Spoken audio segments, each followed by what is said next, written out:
Chers amis, bonjour. On vous a donné rendez-vous dans un lieu un petit peu particulier aujourd'hui avec un de mes amis qui s'appelle Arthur Sauzet, jeune, très jeune avocat, qui a la particularité de s'intéresser beaucoup aux mutations dans son métier que sont les legal tech. Je vous invite à aller voir sa chaîne YouTube, je vous mettrai ses coordonnées en bas dans le petit message. Allez voir ce qu'il fait, c'est vraiment très très bien. Il anime un petit peu la révolution de sa profession et on apprend beaucoup de choses. Et en fait aujourd'hui on va essayer de vous donner une perspective sur les professions libérales, sur les évolutions des professions libérales et des cols blancs. Et on va plus particulièrement parler de son domaine que sont les legal tech, que sont les métiers de l'avocat, et on pourra peut-être faire quelques ponts avec les experts comptables, commissaires aux comptes par exemple, et d'autres professions. Mais on pourra aller plus en détail avec lui. Arthur, merci beaucoup d'avoir accepté mon invitation. Écoute, je suis ravi. Je te remercie Denis, je suis très heureux de te voir parce que c'est vrai qu'on s'est rencontrés sur les réseaux il n'y a pas si longtemps que ça. Exact. Et quand tu m'as proposé l'idée de te dire, voilà, on va parler, toi tu parles de géopolitique, mais on va aussi parler des professions libérales, on va parler de la révolution, parce que toi finalement, avec ce que tu fais, tu observes les tendances dans presque tous les secteurs, en France, international. Et donc je me suis dit, ça peut être hyper intéressant de discuter avec toi de l'évolution de la profession d'avocat, des experts comptables. Parce que c'est vrai que moi, comme tu sais, je suis un petit peu les mains dans le cambouis dans la transformation digitale des professions juridiques.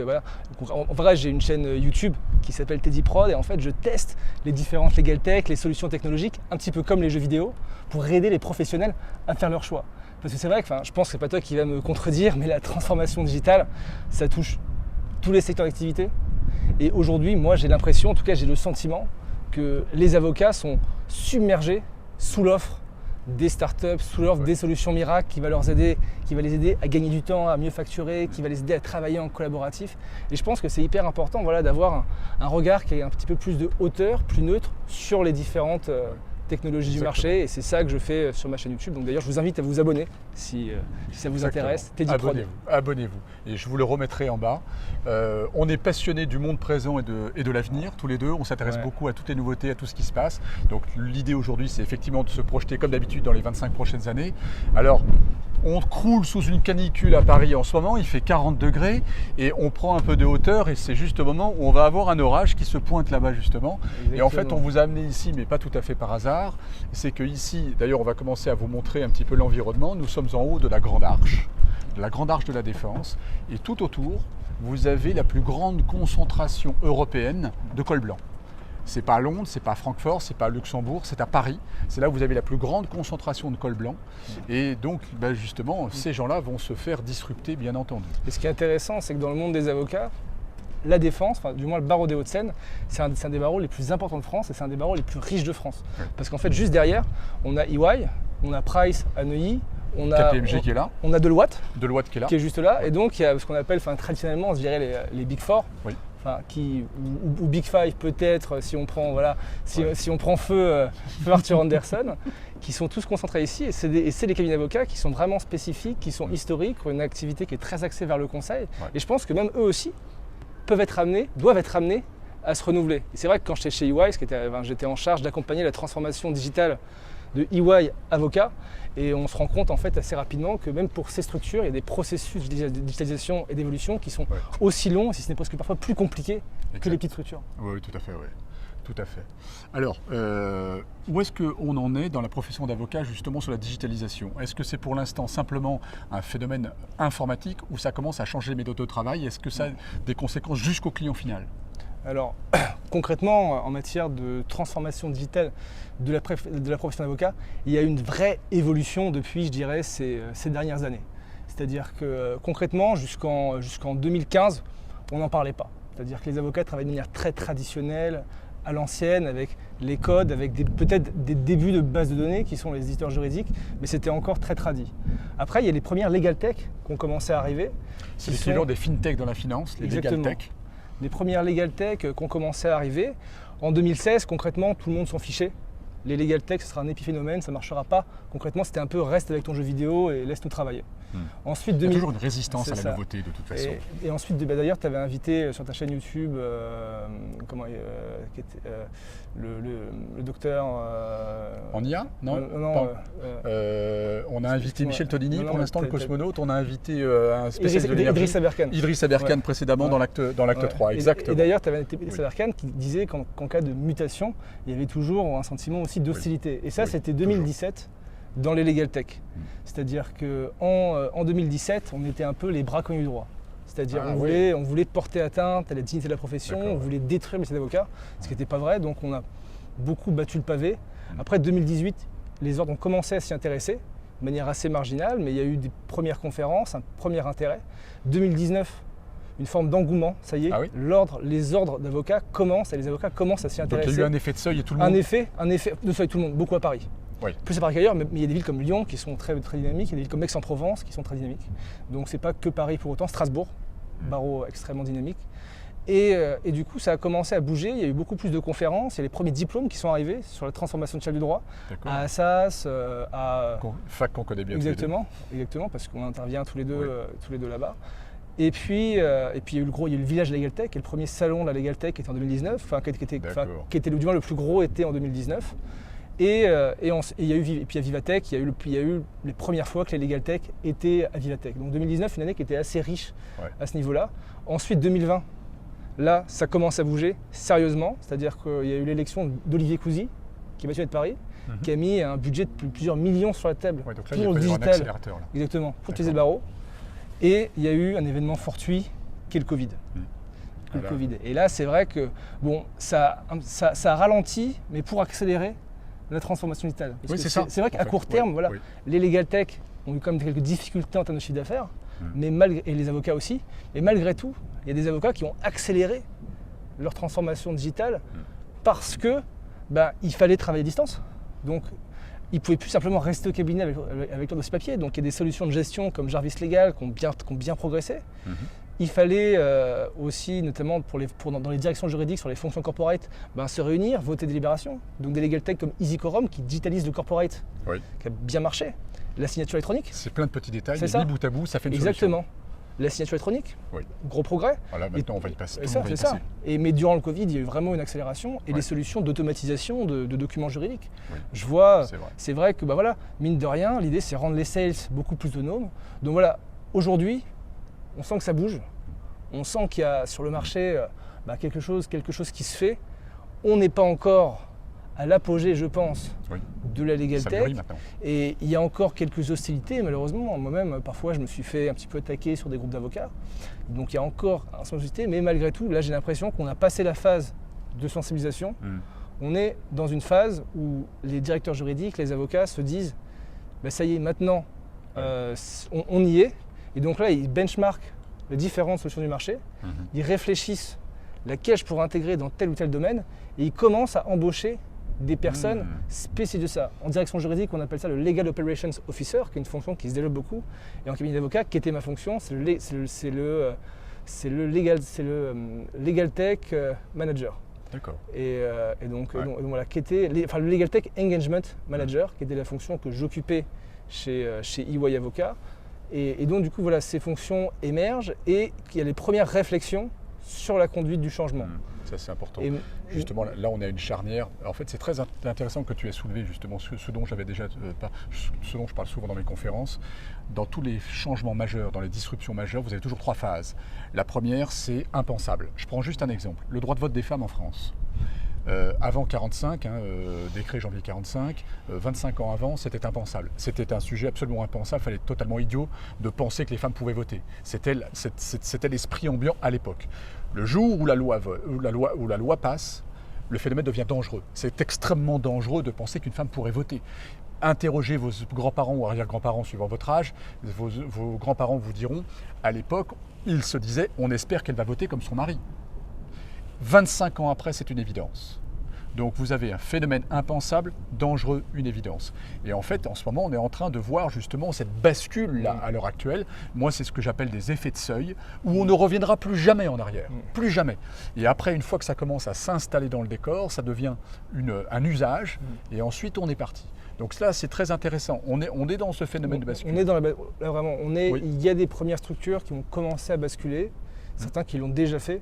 Par exemple, la direction juridique d'Ubisoft a basculé dans l'évidence dans les premières, il y a 2 ans. Donc c'est assez intéressant. Il y a des cabinets d'avocats qui ont aussi pris les devants, mais il y a encore malgré tout quelques structures qui sont aujourd'hui un peu hostiles, qui vont y venir un jour ou un autre, mais qui basculent petit à petit. Voilà. Enfin, moi, je vois mon téléphone sonne beaucoup plus pour du conseil. C'est-à-dire quand il faut externaliser une fonction de Legal Operations Officer, de Legal Tech Engagement Manager, quand il faut se poser des questions sur quelle solution j'intègre, il y a 1 an, mon téléphone sonnait assez peu. Et là, en ce moment, il sonne tous les jours. Donc preuve que malgré tout, il y a une prise de conscience. Tu vois. Et puis plus les Legal Tech vont avoir de clients, plus elles vont avoir des budgets pour investir, pour améliorer sans arrêt leur service. Et en fait, ça va beaucoup s'améliorer. Moi, ça me fait penser à une chose très très importante. On a eu exactement ce phénomène. Regardez tous ces gens-là qui bossent là. Tous ces gens qui bossent là. Il y a eu une disruption majeure dans les années 80. En fait, il y a eu un produit qui a fait muter le monde et qui est parti de la Silicon Valley et qui était en fait ce qu'on appelle le pack office, Microsoft. Microsoft a industrialisé les métiers des cols blancs. Sans Windows et sans le pack office, aujourd'hui, on ferait encore nos feuilles Excel à la main. Et je ne vous cache pas, vous, si vous vous amusez beaucoup à faire vos business models sur Excel de plus en plus sophistiqués, s'ils sont aussi compliqués que les miens, je ne vous cache pas qu'on ne les ferait pas à la main du tout. Ce n'est pas possible. Ces gens-là, ils travaillent sous ces environnements-là. Sans ces environnements-là, sans ces industrialisations-là, ces métiers-là ne seraient plus possibles. Et là, c'est probablement ce qu'on est en train de voir maintenant. On est en train de passer sur le 2.0, où en fait les métiers des cols blancs sont en train de se faire disrupter de nouveau, 20 ou 30 ans après, enfin plutôt 30 ou 40 ans après, où là on va changer de dimension et ça va changer jusqu'au client final. C'est ça, et c'est ça que tu vois, c'est ce que j'allais dire. En fait, toute cette transformation qu'on fait, concrètement, enfin moi je milite pas pour le digital pour le plaisir. Non. Je fais pas ça parce que je suis pas le legal digital activiste. Mais c'est juste que en fait, ça correspond initialement à un besoin des clients. C'est-à-dire que les clients des cabinets d'avocats, maintenant, je vois dans les appels d'offres, ils commencent à serrer les budgets. Ils commencent à de plus en plus benchmarker parce que la situation est difficile, parce qu'on ne paye plus un avocat de manière totalement obscure, comme j'imagine tu payais un avocat il y a 10-15 ans. Maintenant, ça commence à être beaucoup plus strict. Dans les appels d'offres, les directions juridiques commencent à imposer d'avoir une solution technologique. Et donc, à un moment, les avocats, c'est simple. S'ils veulent réussir à tenir leur budget, à tenir leur marge, ils sont forcés de gagner du temps.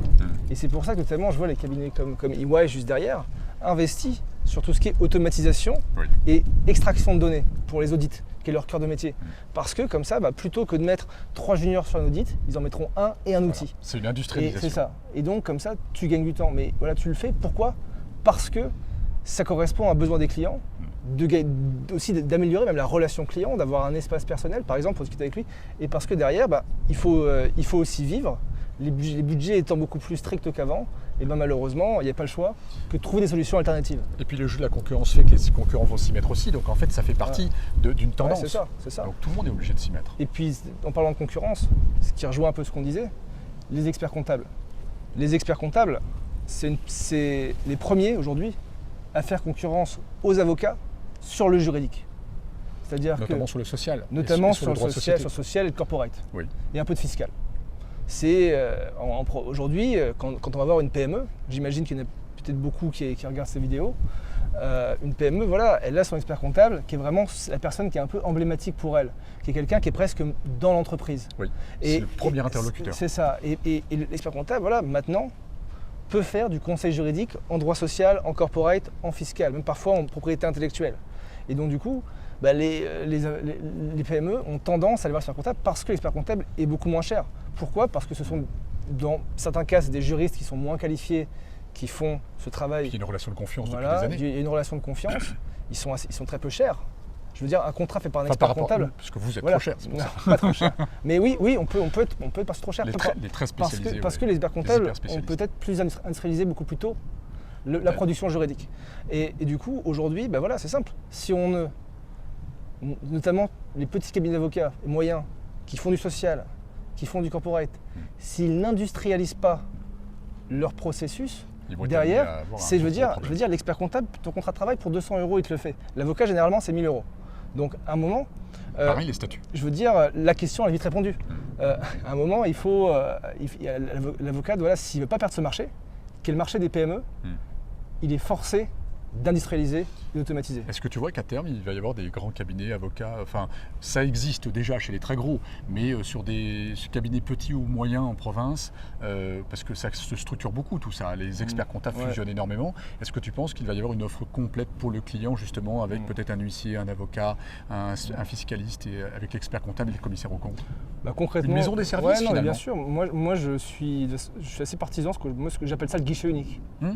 C'est-à-dire, notamment, je pense que on parlait de TPE, PME, le guichet unique, c'est quelque chose qui sert bien les TPE, PME. Ça nous simplifie la vie C'est ça, pour tout le c'est-à-dire que d'ailleurs, même, on peut avoir, on parle de l'honoraire, qui est lié à ça. Moi, je ne suis pas forcément pour l'honoraire aujourd'hui qui est pratiqué, qui est au temps passé. Parce que je trouve que le temps passé, ça ne veut plus dire grand-chose. plutôt la mission. On y met ce qu'on veut au forfait. Oui, Et c'est moi, ça. ou l'abonnement.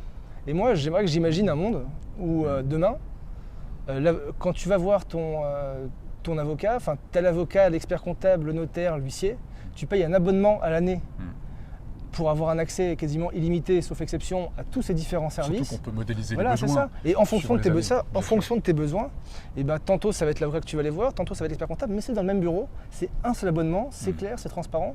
Alors là, ça commence à se faire de plus en plus. Ah oui, ça commence déjà. En fait, disons que l'interprofessionnalité, parce que c'est vraiment le sujet. On a les mêmes clients. Ouais, c'est quand même, c'est encourage. Déjà, maintenant, c'est possible dans la déontologie. D'accord. C'est-à-dire, c'est ce qu'on appelle les. Il y avait des barrières, il y avait des freins. Il y avait des freins parce que les avocats ne pouvaient pas s'associer avant avec des non-avocats. Ils ne pouvaient pas faire de publicité Non plus, maintenant ils le peuvent. Et maintenant, notamment, il y a la création d'un statut juridique qu'on appelle la SPE. C'est la Société Pluriprofessionnelle d'Exercice, qui permet aux avocats de s'associer avec d'autres professions réglementées. Et ça, maintenant, c'est possible depuis quelques années dans la déontologie. Et le barreau de Paris, là, commence, enfin, le CNB, qui est l'instance supérieure, et le barreau de Paris notamment, commence vraiment là, à inciter les avocats à recourir au SPE parce que c'est un modèle business, c'est un modèle d'avenir, c'est un modèle qui marche. Le CNB a sorti il y a quelques semaines un rapport sur comment faire une SPE, les bons conseils, etc. Donc preuve qu'il y a quand même une impulsion. Il y a des premiers cabinets d'avocats qui ont commencé à le faire. C'est encore assez peu. Oui, mais c'est encore assez peu, c'est marginal, c'est embryonnaire, mais je pense que en fait, ça correspond à un besoin des clients de lisibilité, juste. Mais Arthur, on en revient toujours à la même chose. De toute façon, dans toutes les grandes idées, il faut qu'il y ait du sens. S'il n'y a pas de sens, ça meurt. Là, ça a du vrai sens. Voilà. On se met au service du dirigeant d'entreprise et de tous ses besoins à l'intérieur. Ça a vraiment du sens. Et ça va prendre aussi. Mais peut-être qu'il va falloir aussi que le destin pousse un petit peu dans le dos. Un petit peu comme le coronavirus qui était la bascule définitive pour le télétravail, pour un tas de choses comme ça, et a imposé des outils qui n'étaient peut-être pas assez connus et maintenant qui s'installent dans le décor. Donc ça, c'est pas inintéressant. On va tout doucement commencer à aller vers l'intérieur parce que ça fait quand même plusieurs jours qu'on attend un orage et maintenant il arrive juste quand on tourne la vidéo. Alors qu'il y a 1 heure, j'étais sur ma terrasse, tranquillement. Voilà. Roxane, tu fais attention de ne pas tomber, tu nous suis. Donc tu parlais des professions comptables. Moi, ce sont des professions que je connais très très bien. Et je pense qu'il va y avoir des disruptions assez importantes. Je pense que technologiquement, on a tout ce qu'il faut, absolument tout ce qu'il faut. Mais pour l'instant, il y a encore quelques freins à la mise en place. Mais par exemple, prenons tout simplement le circuit d'une facture, par exemple. Le circuit d'une facture, il ne serait pas idiot de penser qu'on arrive à une situation extrêmement simple.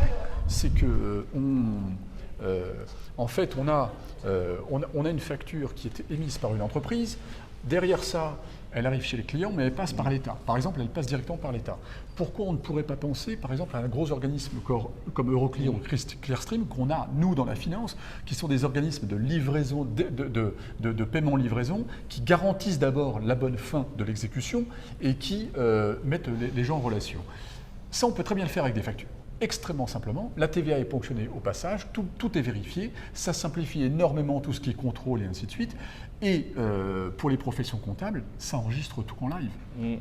Ça pourrait énormément changer les professions comptables qui, comme les avocats, seraient obligés de tirer vers le haut en termes de qualité de service, de qualité de conseil et toutes les tâches qui sont un petit peu... Faible valeur ajoutée. voilà, la valeur ajoutée va être rémunérée, alors que les tâches peu glorieuses, elles vont être sous-traitées à la machine. Ouais. Et moi, c'est tout à fait juste ce que tu dis. Moi, je pense que pour l'expert comptable, peut-être aussi un peu dans l'avocat, en fait, son avenir, c'est l'expertise et pas le comptable.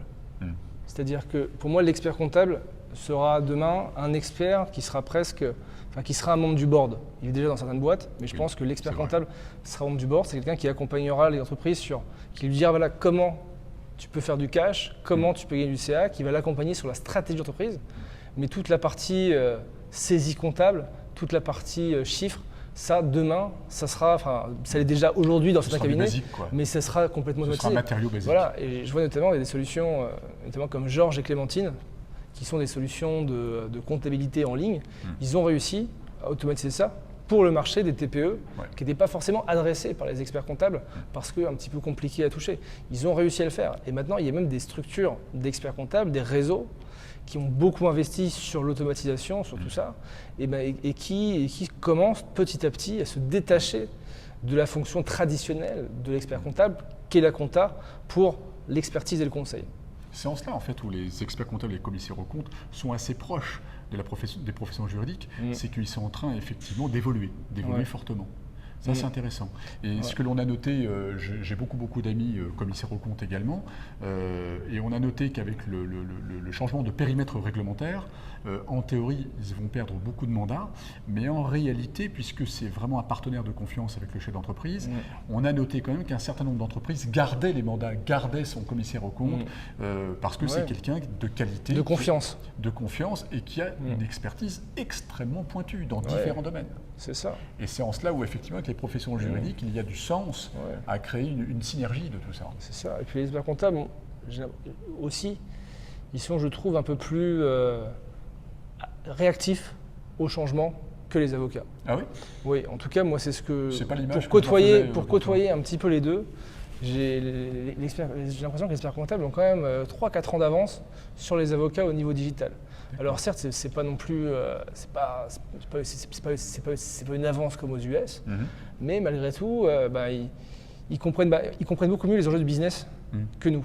Parce que nous, on a été formés à l'école d'avocat pour nous dire le commercial, c'est mal.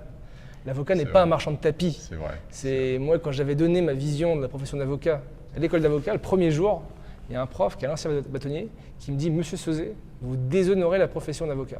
Ah oui. Ça commence comme ça. Premier jour. Ok, merci. Déjà à l'époque. Déjà à l'époque. Ouais. Enfin à l'époque. Désolé, j'ai pas connu le général de Gaulle comme toi. Voilà.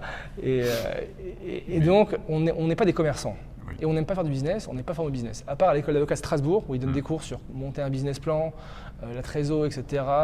Ça, c'est assez intéressant, mais on n'est pas formé à ça. En fait, c'est pas utile. L'expert comptable est formé au business. Oui. Malgré tout, il comprend les contraintes de l'argent. Donc, je pense que là-dessus, il est peut-être plus apte à se dire, si je veux garder ma marge, si je veux rester compétitif, il faut s'adapter, il faut se transformer. Non, c'est intéressant. Et les professions comptables, c'est assez intéressant de voir les nouvelles générations d'ailleurs. Et elles ont, ce qui est assez curieux, c'est qu'en ce moment, ils ont une charge de travail colossale avec ce qui est en train d'arriver. La fin de l'année va être compliquée. Et en fait, en même temps, ça va peut-être être un accélérateur, comme dans les métiers du droit, justement, ce phénomène, même pas de télétravail, on n'en parlera même plus du télétravail. Ça s'installe dans... Ça sera plus un sujet. Voilà, mais c'est surtout que les nouvelles applis vont faire que ça va les soulager d'un côté et ils vont pouvoir libérer du temps pour faire là où ils sont bons, c'est-à-dire le conseil. C'est ça. Voilà. Et ça rejoint vraiment la maison des services dont tu parlais. C'est ça, le guichet unique. Et c'est vrai que l'expert comptable, voilà, moi je travaille beaucoup avec des PME. J'ai l'impression quand même que les PME se sentent parfois un peu seuls. C'est vrai. Dans leur choix stratégique, dans leur choix de business, sur les différents marchés, parce que ça bouge vite, ça évolue. Et je vois vraiment l'expert comptable comme une forme d'éminence grise auprès des PME, qui est là, mais pas seulement pour lui rappeler son bilan, etc., comment il déduit et tout, mais qui est là aussi pour lui donner vraiment il a une connaissance, je pense comme l'avocat, l'expert comptable a une connaissance très forte du marché, parce qu'il côtoie plein de secteurs d'activité qui sont très différents il côtoie des petits groupes dans la format, dans la métallurgie, il côtoie des coiffeurs, il côtoie des artisans, il côtoie beaucoup de gens, qui fait qu'ils ont, avocats experts comptables, une connaissance du business qui est très très large en fait. Et je pense qu'il est apte aussi à donner des conseils sur le marché. Et donc je pense que c'est ça qui est aussi intéressant, c'est ce rôle presque de consultant que veut prendre l'expert comptable et l'avocat.